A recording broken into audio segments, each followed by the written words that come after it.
thank you so much for inviting me today to speak about this important case. And you've mentioned Caroline and Bernadette Bez, who are two of Margaret's daughters. And I should say that they are joining us in the virtual room today. They're with us at the AGM in the audience. And you also paid tribute to my colleagues, Mary Rachel McCabe, a fellow barrister who works with me on the case, and Caroline Brogan of Irwin Mitchell, who's our instructing solicitor. And they are also here today. So they're in the virtual room with all of us. The Church of England's ecclesiastical courts do not often hit the headlines, and certainly not the Irish headlines. And as many of you will know, 6 months ago, you will have seen a judgment of the Chancellor of Coventry, who sits in the Church of England's consistory court of the Diocese of Coventry, splashed over newspapers in Ireland and Britain. And indeed, it hit the headlines much further afield in Canada and the US also. And the reason for that was that the Chancellor had rejected a bereaved family, that's Margaret Keane's family, their application for a memorial stone with an inscription in Irish only, saying "In our Críocha go Joe," so in our hearts forever. And the Chancellor ruled that the inscription had to be accompanied by an English translation because, he stated, and I'm quoting, "Given the passions and feelings connected with the use of Irish Gaelic, there is a sad risk that the phrase would be regarded as some form of slogan, or that its inclusion without translation would itself be seen as a political statement." Now, that bereaved family, as you've heard, is the family of Margaret Keane. She died suddenly in July 2018, age 73, leaving behind a shocked and devastated family, including her husband, Bernie Keane, and her daughters, Caroline and Bez, who you've heard about. But may I also mention her mother, Bridget, her sisters, Anne, Kath, and Helen, her other children, Colette, Michael, Vincent, and Donna, and 14 grandchildren. Now, that family, since June, has found that their private grief has become very public, and they've been thrust into a very public international spotlight as the ruling of the Chancellor has received widespread publicity. I'm reliably informed that Margaret didn't like to make a fuss, and certainly said that she didn't like to make a fuss. And I've spoken with Bez and Caroline about how she might feel about suddenly being the subject of headlines. Now, that family have made clear publicly their disappointment with the ruling, not only because of the pain that it causes them as a bereaved family, but also because of the wider message it sends about the Irish language and cultural and linguistic diversity in Britain. Now, using their words, I want to start by using their words. Caroline and Bez earlier this year described what they're going through when they said, "We're a very close family, and our world was turned upside down when we lost our mum in tragic circumstances. Our hurt and loss has been made so much worse by not being able to have a final memorial on her grave. Mum and Dad were so proud of their Irish heritage, and it is so important that the grave should have a loving tribute to them in the Irish language. This will be my dad's final resting place too, and this is causing our whole family a lot of distress." And that's a key feature which has been missing from some of the coverage. The intention is that this is a headstone both for Margaret and also for Bernie. So the family are having to deal with this issue, and indeed Bernie's having to deal with this issue over a long period of time, now over 2 years since their death. And in circumstances which they thought they would never be in, they have now had to instruct a legal team to act for them in appealing that ruling. Now, that's because, although as many of you will have seen, we've had very positive and supportive statements from different parts of the Church of England, for which we and the family are extremely grateful. The only way to overturn this ruling is through the courts. And further, the only way to overturn this ruling is through the courts at a cost to the family, because the way in which the courts work in the Church of England means that the family themselves have to foot the bill for the judges reviewing the papers, the judges spending time hearing the case. So already the family have had to pay a large amount of money in fees, although myself, Caroline and Mary Rachel are not charging for our time. They still have to pay for the court's time, the church court's time. So in addition to the additional stress they're under that I've just described, and the emotional trauma and the uncertainty of what's going to happen to their mother's final resting place, and indeed Bernie's eventual final resting place, they're also in the position of having to pay for going through that process. Now, we have received permission to appeal from the Court of the Arches, which is the Court of Appeal of the Archbishop of Canterbury, and we are waiting to have a hearing, which is likely to be taking place early in the new year. We've had tremendous support from the Irish community in Britain. We've had great support, and we're incredibly grateful, and the family are very grateful for the support shown by the embassy, and we thank the ambassador who's here today. Conradh na Gaeilge, the London branch, have also applied and received permission to intervene in the case so they can be heard. And we're very grateful to Irish in Britain for all that they have done. And may I say thank you to Judith, to Brian, and to all of you who are here today for that support. Now, before I turn to the ruling and some points about the ruling, I just want to give you a flavour of Margaret herself. And one of the odd things for those of us who are lawyers who work with bereaved families is that the single person who is the most important person in the case is someone we necessarily can never meet. And that's something which I have to do in a lot of my cases with Hillsborough families, the families from 7/7. The key person is missing. And here, the key person for our clients is missing, and we will unfortunately never get to meet her. But Caroline, myself, and Mary Rachel have, through Bez, Caroline, and the rest of the family, learnt more about Margaret. I just want to give you a little flavour. Now, Margaret and her husband were both born in Ireland, but they made their life in the United Kingdom, and they remain very proud of their Irish heritage. They were extremely active in their work for the GAA, both in Coventry and nationally, and this was important public service to the Irish community in Britain, and it formed a major part of Margaret's life and of her work for others. And indeed, a year before she died, in 2017, she received one of the prestigious GAA President's Awards. And the GAA's description of the reason for that award gives you a flavour of how amazing this woman was, and the central role that Ireland and the GAA played in her and her family's lives.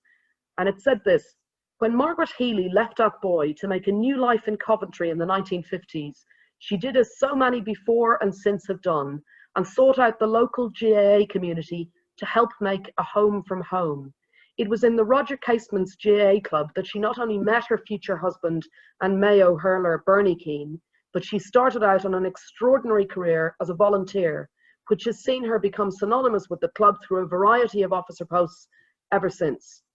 Margaret has given a lifetime of unselfish service and dedication.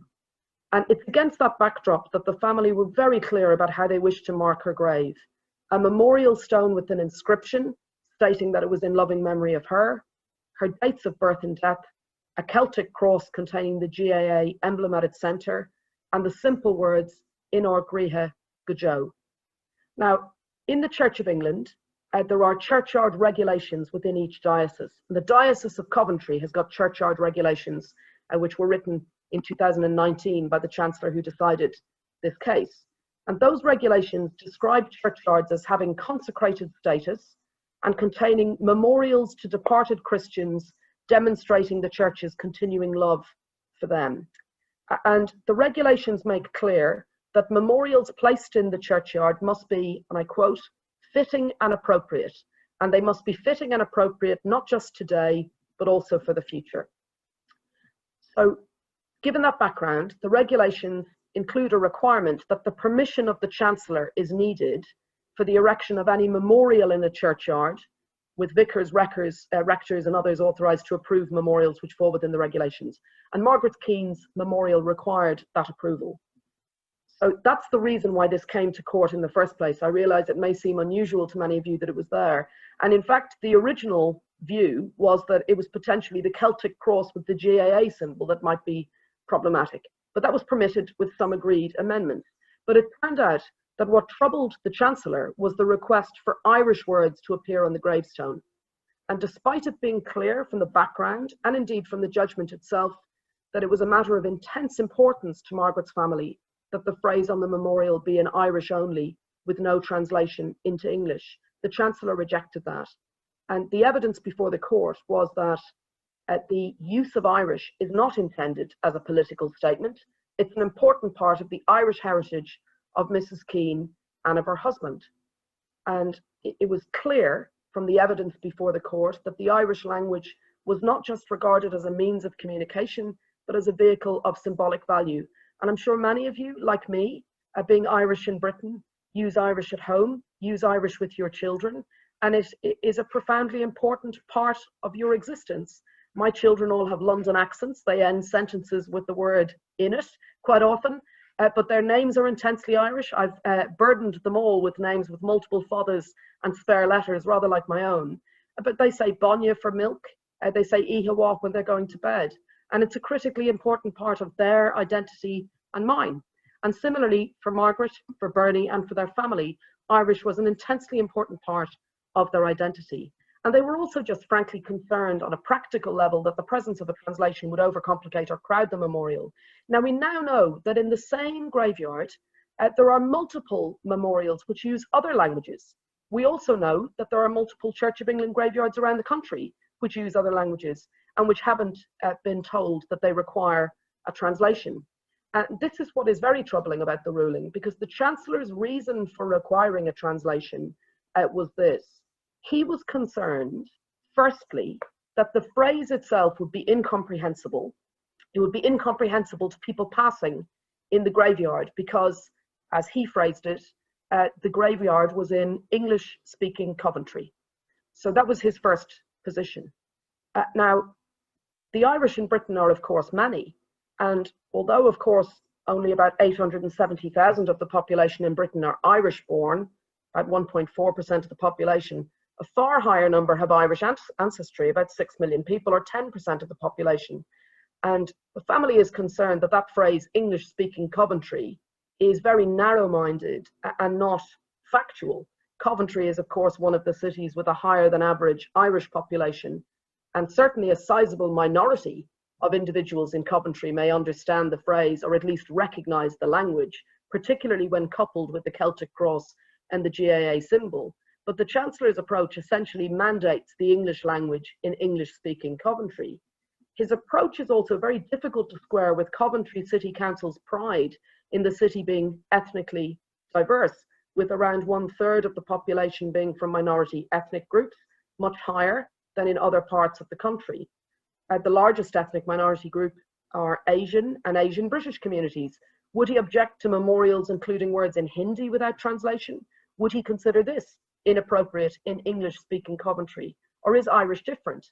Well, in his ruling, it suggests that he thinks Irish is different, because what he says is that Irish would be interpreted, an unintelligible language to people passing, it would be interpreted as a political statement. And he says this: not only would the message of the inscription not be understood, but there's a risk of it being misunderstood. Given the passions and feelings connected with the use of Irish Gaelic, there's a sad risk that the phrase would be regarded as some form of slogan, or that its inclusion without translation would of itself be seen as a political statement. That is not appropriate. And frankly, in our view, that's an astonishing paragraph to see in a legal judgment. Here it's clear the Chancellor does consider there to be something specific about Irish which is different to other languages, something about the passions and feelings associated with its use, which could result in a dignified phrase in memory of a much-loved Irish wife, mother, and sister and grandmother being seen as a form of slogan or a political statement. And that is unfortunately a slur with a long history associating Irish speakers with terrorism, Republican terrorism. And it's little wonder that many Irish people online were horrified by that reasoning when it became public in June. And it's seen by many as a clear example of what Colm O'Brien has described as Gaelgophobia, or the irrational fear of the Irish language. We also suggest it's not improved by the Chancellor's attempt to distance himself from the sentiment with his description of there being a sad risk that others would take the view. Where's the evidence base for suggesting that there's such anti-Irish sentiment amongst those who walk in Coventry graveyards? And if there is such prejudice, why pander to it and deny a perfectly reasonable request from a grieving family? So we are very grateful to have seen the many welcome, supportive statements from the Church of England at multiple levels since that judgment became public. We recognise, of course, that this is a ruling by one individual Chancellor in one individual diocese. We're encouraged by other judgments in other dioceses which take a very different view. It's a very helpful judgment from Southwark about the Welsh language, which recognises that Welsh language can be used without translation. And indeed, yesterday in Leeds, the Chancellor in the diocese there gave a ruling regarding the use of Chinese on headstones and took issue with the ruling in Margaret Keane's case. We've also gathered evidence about the inconsistency of the approach in this judgment compared to other cases, and we've shown how many times other languages are used without translation. We now have permission to appeal, and we wait. And I'm afraid the family are paying for that privilege of going to the appeal court, which is something that I know they're very concerned about and that they wish to address so that other grieving families are not put through this. But just finally, before I end, I wanted to give one historic example of the Church of England showing much greater degree of flexibility in order to respect the wishes of the dead and grieving. And that's at St. Thomas's Church in Winchelsea, where Spike Milligan is buried. And the epitaph on his gravestone is in Irish, Dúirt mé leat go raibh mí bróite. I told you I was ill. And it's actually in Irish precisely because the Diocese of Chichester did not consider his chosen epitaph appropriate for a churchyard. And an Irish translation was the compromise reached by the family with the diocese. And that is a very well-known epitaph, of course, not quite up there with Cast a Cold Eye on Life, on Death, Horseman Passed By, but it's very famous. And it is, in fact, in Irish, despite it being in a Church of England graveyard. And despite it being in Irish, in English-speaking Winchelsea, if I can adopt the Chancellor's phrase about Coventry, that has been voted the nation's favourite epitaph on a gravestone, beating Oscar Wilde's Either These Curtains Go or I Do, and Frank Sinatra's The Best Is Yet to Come in a survey a number of years ago. And it seems to us that respecting the nature and importance of churchyards does not mean removing personality, turns of phrase, or languages other than English from proposed memorials. We live in a diverse country.